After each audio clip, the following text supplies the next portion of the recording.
एक बार फिर से स्वागत है आप सभी का हमारे चैनल जीटी गुरुजी पर, जहां आप सबको पता है G for grammar and T for translation के वीडियोज आप सभी को मिलते हैं। मैं हूं आपका होस्ट, आपका दोस्त, आपका इंग्लिश गुरु प्रभात कुमार सिंह, और आज मैं आप सबके लिए लेकर आया हूं लुसेंट जूनियर इंग्लिश ग्रामर के चैप्टर 24 जो कि है वेरियस यूजेज ऑफ प्रेपोजिशंस, उसके एक्सरसाइज 2 के सॉल्यूशन को लेकर के।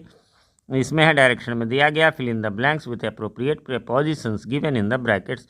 जो ब्रैकेट में 3-3 करके प्रेपोजिशंस दिए गए हैं तो उसको आपको बताना है, उसमें से कौन सा लगेगा। मैं एक एक का आंसर बताऊंगा, हर सेंटेंस का हिंदी मीनिंग भी बताऊंगा। उससे पहले बताना चाहूँगा, अभी ऊपर आई बटन में आपको लिंक नज़र आ रहा होगा इसी बुक के, इसी चैप्टर के एक्सरसाइज 1 का।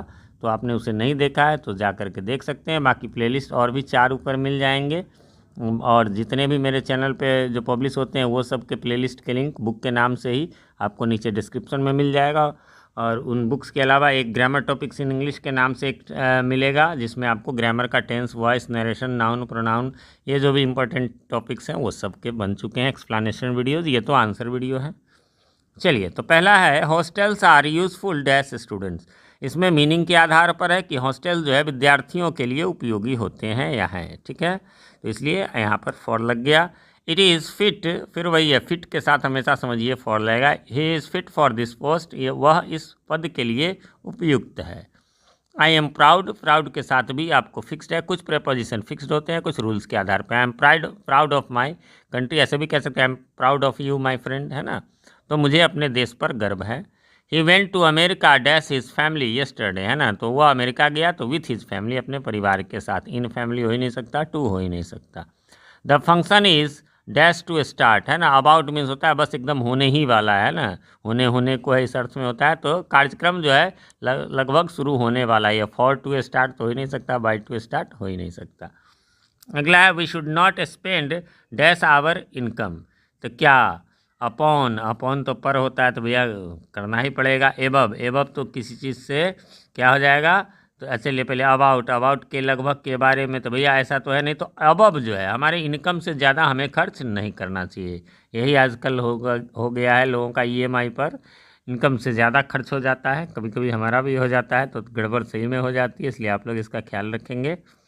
अगला है the ladder was placed. Ladder यानी सीढ़ी, कोई भी चीज़ जब तिरछी किसी चीज़ में, पेड़ में, दीवार में यदि ऐसे सट के हो तो उसके लिए एक ही वर्ड होता है, एक ही प्रीपोजिशन होता है, अगेंस्ट, ठीक है। ये रट लेंगे आप लोग कि सीढ़ी जो है was placed against the tree, tree के जो है अगेंस्ट यानी सेल सट कर, यानी सीढ़ी पेड़ से सट कर खड़ा था।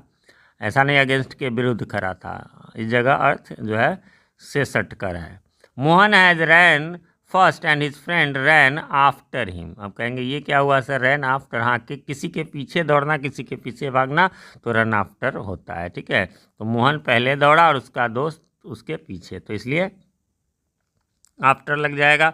बाकी है शुगर सेल्स डैश ₹40 किलो, तो रेट बताना हो, स्पीड बताना हो, ये सब हो तो हमें ऐट लगाना है जब वहाँ पर दिया हो। तो जैसे ₹40 है, कोई train is running at A speed of 30 kilometres या 100 किलोमीटर्स पर आवर, तो उसमें भी लगाएं। अगला he is dash work. At work होता है, नहीं तो इन वर्क होता है। एट होता है टेम्प्रोरी वर्क और इन होता है परमानेंट वर्क, ठीक है। जैसे मैं अभी मान लीजिए कि मैं गवर्नमेंट टीचर हूँ तो मैं आई एम इन एजुकेशन कहेंगे, है ना, कि मैं एजुकेशन में हूँ। अभी कोई आदमी आया है, कोई ऑफिसर आया है, कोई कलेक्टर साहब आए हैं, वो पढ़ा रहे हैं, तो कहेंगे, कोई फ़ोन आएगा तो कहेंगे I am in education, I am at education, मतलब कि अभी आया हूँ, 1 घंटे 2 घंटे पढ़ा के बच्चों को देख रहा हूँ। तो टेम्परेरी, इसीलिए देखेंगे रोड पे जब मरम्मत का काम होगा तो लिखा रहेगा मेन एट वर्क, ठीक है।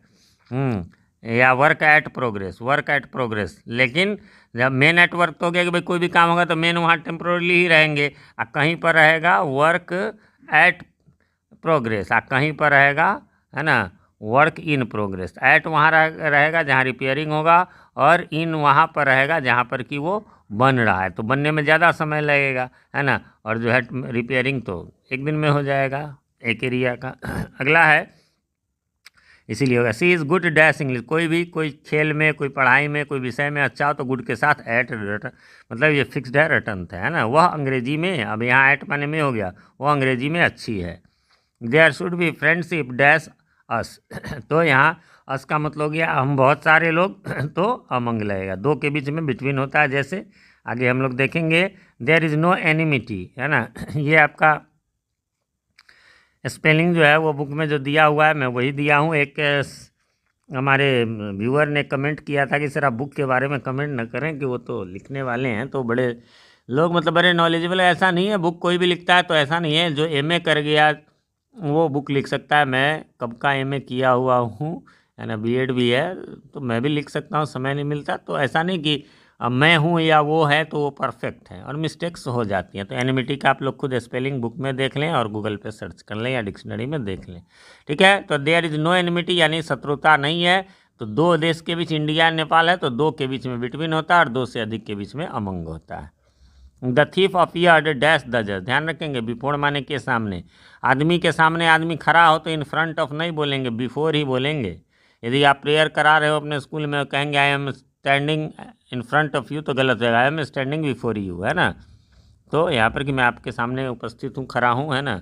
तो यहाँ पर जज के सामने खड़ा हुआ तो इसलिए जो है बिफोर हो गया। क्या हुआ कि चोर जज के सामने, है ना, क्या हुआ, प्रकट हुआ, आया।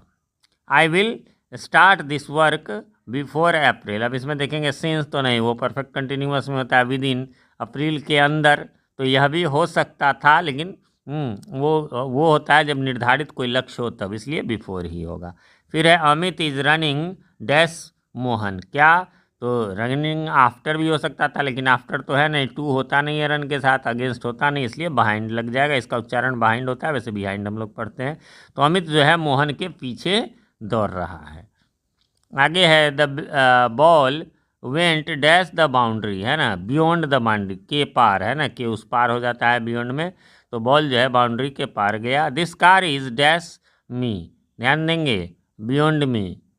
ये आपके एग्जाम्पल में बुक के भी दिया हुआ, कहेंगे के पार है, ये कार मेरे पार है, मतलब मेरे उसमें नहीं है, मेरे रेंज में नहीं है, मैं इतना मतलब खर्च नहीं कर सकता, इसके लिए बियॉन्ड है यहाँ। कम एंड सिट डैश में, अब सिट के साथ भी होता है सिट, बिसाइड होता है लेकिन बिसाइड्स नहीं होगा। बिसाइड मीन्स के बगल में, लेकिन बिसाइड्स मीन्स होता है के अलावा, तो ये हो ही नहीं सकता, टू हो ही नहीं सकता, तो फिर बाई होगा। बाई माने भी होता है क्या, नज़दीक में। कम एंड सिट, आओ और मेरे नज़दीक बैठ जाओ, वही बिसाइड रहता, यहाँ एस नहीं रहता, तब होता कि आओ और मेरे बगल में बैठ जाओ। You will suffer dash your mistakes, है ना, यहाँ याद रखेंगे सफ़र फॉर योर मिस्टेक्स। बीमारी नहीं है कि सफ़र फ्रॉम लिख देंगे, है ना, सफ़र फ्रॉम लगता है, लेकिन यहाँ कि तुम्हारी जो मिस्टेक है उससे तुम्हें मतलब गलती का एहसास तुम्हें होगा। अगला है 21, Vinita is rather tall dash her age. अब ये भी रट लेंगे, फॉर यहाँ होगा, स्पेशल है ये, है ना, कि विनीता जो है वो अपनी उम्र के लिए ज़्यादा लंबी, यानी अपनी उम्र से ज़्यादा लंबी है, ठीक है। ही फेल डैश ट्री, ऑफ भी हो सकता था लेकिन ऑफ है नहीं, वो डबल एफ वाला, तो यहाँ फ्रॉम हो जाएगा। ही फेल फ्रॉम ए ट्री, वह एक पेड़ से गिर गया। He is different dash his brother, है ना, क्या हो जाएगा, डिफरेंट के साथ हमेशा फ्रॉम लगता है। Is different from his brother, वो अपने भाई से डिफरेंट है। देयर आर, अगला है there are 50 students dash the hostel, क्या हो जाएगा कि जो है 50 इन हो जाएगा नॉर्मल, कि हॉस्टल में जो है वो 50 विद्यार्थी हैं। ही टर्न्स वाटर डैश वेपर, है ना, तो ये टर्न वाला बात होगी तो हमेशा इनटू होगा। ही टर्न्स वाटर इनटू वेपर, यानी गर्मी जो है वो पानी को वाष्प में बदल देती है। तो फ्रेंड्स यहाँ पर ये समाप्त हो गया। उम्मीद करता हूँ आपने मिला लिया होगा, कोई कन्फ्यूज़न नहीं होगी। फिर भी कोई कन्फ्यूज़न हो तो कमेंट करें, और कमेंट में क्वेश्चन कमेंट कर दे तो मेरे लिए रिप्लाई करना आसान होगा, वरना थोड़ा सा एक बुक निकालो, एक्सरसाइज निकालो, क्वेश्चन देखो तो थोड़ा सा टाइम लग जाता है। बाकी कमेंट करके हमें ये भी बताएं हमारे वीडियोज़ आप सभी को कैसे लगते हैं। एक रिक्वेस्ट है, चैनल पे नए हैं या चैनल को सब्सक्राइब नहीं किया है तो प्लीज़ इसे सब्सक्राइब कर लें और नोटिफिकेशन बेल में ऑल को प्रेस कर दें, जिससे कि हमारे आने वाले वीडियो सबसे पहले आप तक पहुंच सके और पहले के वीडियोज़ आपको ढूंढने में आसानी हो। मिलते हैं अगले वीडियो में, तब तक के लिए हैव अ नाइस डे।